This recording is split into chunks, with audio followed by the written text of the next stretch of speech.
Shalom, selamat pagi saudaraku yang dikasihi dalam kasih Tuhan Yesus Kristus. Kembali lagi kita boleh merenungkan firman Tuhan pada pagi hari ini. Bila firman itu yang akan menguatkan kita, meneguhkan kita, sehingga kita boleh melangkah, melakukan setiap aktivitas kita sesuai dan seturut dengan kehendak-Nya Tuhan. Dan kita boleh menjadi berkat dimanapun kita berada. Puji Tuhan. Tema renungan pada pagi hari ini yaitu berserah penuh kepada Tuhan. Kita akan buka Alkitab kita di dalam Mazmur 34 ayat 19. Firman Tuhan berkata, Tuhan itu dekat kepada orang-orang yang patah hati, dan Ia menyelamatkan orang-orang yang remuk jiwanya. Saudaraku, ciri-ciri orang yang patah hati, dia akan mengalami ketakutan, dia akan mengalami keraguan, dia tidak ada masa depan, patah semangat, dia menjauhkan diri dari perkumpulan-perkumpulan, dia merasa khawatir akan masa depannya. Dan ciri-ciri orang yang remuk jiwanya, dia mengalami hancur, patah semangat, tidak ada harapan di masa depan, dia tidak ada pengharapan lagi untuk hidupnya. Nah, dengan kondisi ini Tuhan dekat kepada orang-orang yang patah hati, kepada orang-orang yang remuk jiwanya, karena orang-orang ini tidak ada pengharapan lagi, tidak ada semangat lagi dalam hidupnya. Orang-orang ini mengalami satu kondisi, dia patah semangat, masa depannya tidak ada. Dia merasa dirinya tidak berguna, hancur. Oleh sebab itu, Tuhan dekat kepada orang-orang yang patah hati dan remuk jiwanya, karena orang-orang ini akan berharap dan berserah penuh kepada Tuhan. Ada satu ilustrasi yang akan saya sampaikan, seperti tanah liat. Tanah liat dia akan dibentuk dengan kondisi sebelumnya. Tanah ini harus lunak, harus diinjak-injak, harus dipukul-pukul, harus dibakar, sehingga tanah liat akan menjadi satu bentuk yang indah dilihat. Tanah liat ini akan menjadi sesuatu yang berguna bagi banyak orang, untuk satu tempat, untuk satu hiasan, dan akan ditempatkan di satu tempat yang mudah dilihat banyak orang. Akan tapi tanah yang keras tidak dapat dibentuk. Tanah yang keras tidak dapat digunakan karena tidak dapat dibentuk untuk menjadi satu benda, untuk menjadi satu bagian di rumah kita, untuk dapat dilihat orang. Karena tanah yang keras tidak dapat dibentuk, dirubah bentuknya, sehingga tanah keras ini tidak dapat dipakai, tidak bermanfaat. Tetapi tanah liat, tanah yang diinjak-injak, tanah yang dihancurkan, yang dipukul-pukul, tanah ini akan dibentuk menjadi satu benda yang indah dilihat di dalam rumah kita. Saudaraku yang dikasihi dalam kasih Tuhan Yesus Kristus, dengan kondisi saat ini, biarlah kita selalu berserah kepada Tuhan, menyerahkan kehidupan kita sepenuhnya kepada Tuhan. Jangan setengah-setengah, tapi biarlah kita boleh berserah kepada Tuhan, mengandalkan hidup kita kepada Tuhan. Dengan kondisi saat ini, semua akan terganggu, perekonomian kita akan terganggu, aktivitas kita akan terganggu. Dengan kondisi ini berbeda dengan tahun-tahun sebelumnya, di mana tahun-tahun sebelumnya kita boleh merasakan perekonomian yang baik, pekerjaan yang baik. Tapi dengan kondisi pandemi saat ini, banyak sekali perubahan yang kita alami. Tapi kita mau sebagai anak-anak Tuhan, kita berserah penuh kepada Tuhan, mengandalkan Tuhan, menyerahkan diri kepada Tuhan, karena Dia adalah Allah kita, Allah yang kaya, Allah yang penuh dengan kuasa dan mujizat. kita mau menyerahkan hidup kita kepada Tuhan. Ada satu kisah di dalam Mazmur Markus 1 ayat 40-42. Kita akan baca ayat ini.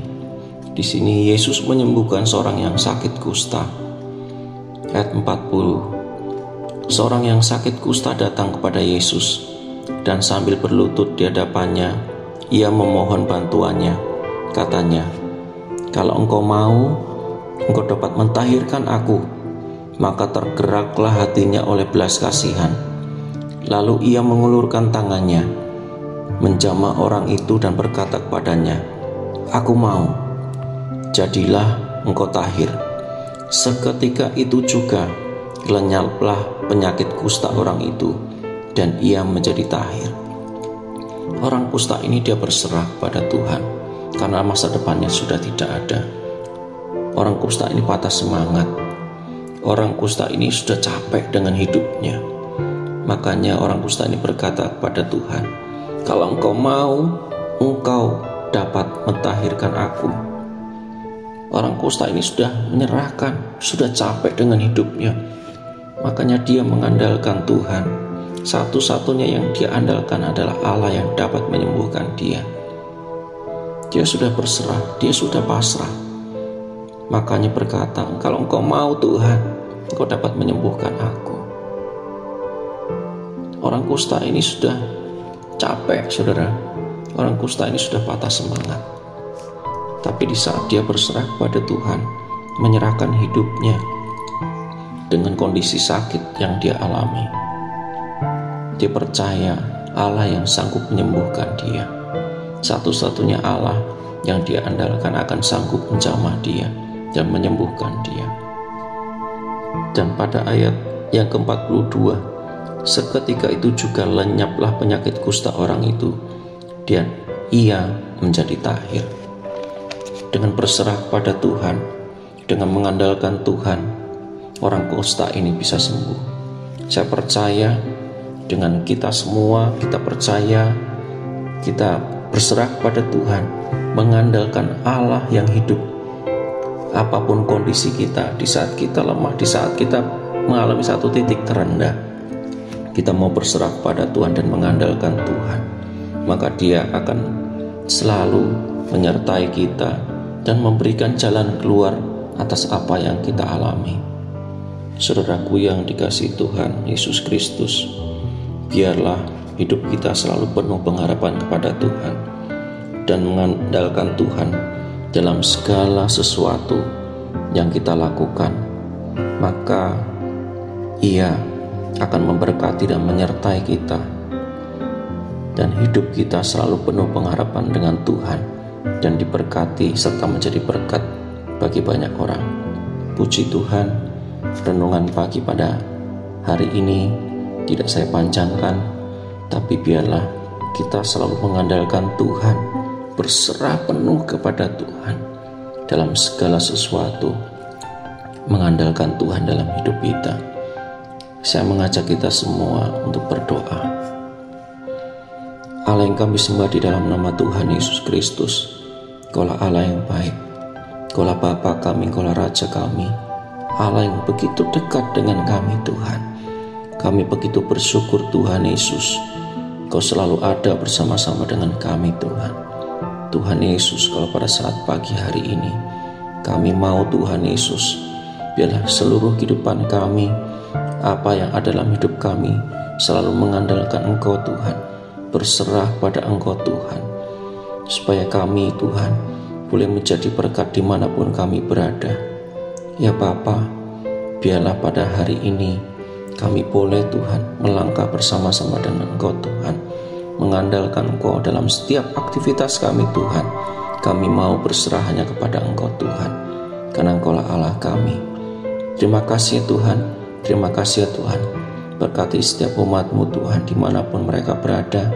Biarlah kami boleh dipimpin oleh malaikat Allah, sehingga kami boleh menjalani setiap aktivitas kami pada pagi hari ini dengan penuh sukacita daripada Tuhan, dan menjadi berkat dimanapun kami berada. Karena kami percaya Allah yang kami sembah adalah Allah yang baik, Allah yang luar biasa dalam hidup kami, dan selalu memberikan jalan keluar dalam setiap permasalahan hidup kami. Terima kasih ya Tuhan. Terima kasih ya Bapa. Berkati kami semua, setiap umat-Mu, karena kami percaya Tuhan selalu ada bersama-sama dengan kami. Terima kasih ya Bapa. Terima kasih ya Tuhan. Kami alaskan doa kami hanya di dalam nama Tuhan Yesus Kristus, Allah Juru Selamat kami hidup. Haleluya. Amin. Puji Tuhan. Selamat pagi. Tetap semangat. Tuhan Yesus memberkati.